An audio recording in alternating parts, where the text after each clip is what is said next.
Cayenne and Austin Allegro fly? Can we solve the fuel crisis? And making a better police car, how hard can it be?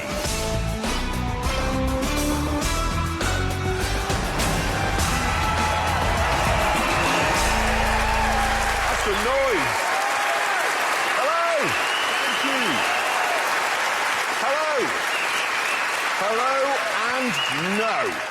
No, this is not a repeat. We really are back. You're not watching Dave. Unless this is a repeat. In which case, let's remind ourselves what we did in the summer series of 2008.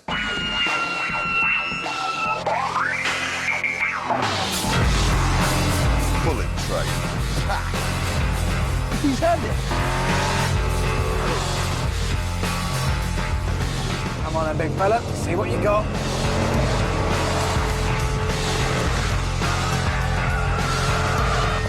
Pound.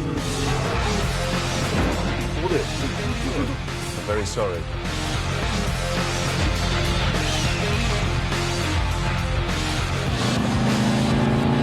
Oh my God, the brakes. But let's not get hung up on crashing. I'm not talking, this matters.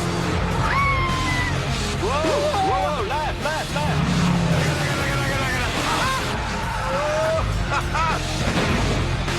This is looking good.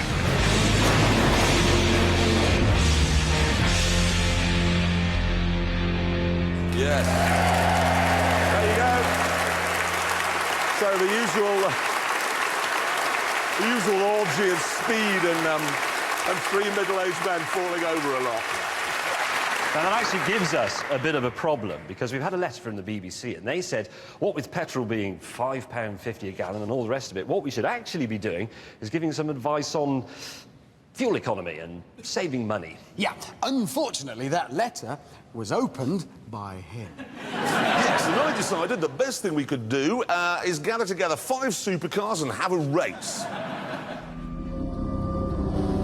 These are the contenders. A Ferrari 599, a Lamborghini Murcielago, a Mercedes McLaren, an Aston Martin DBS, and the Audi R8.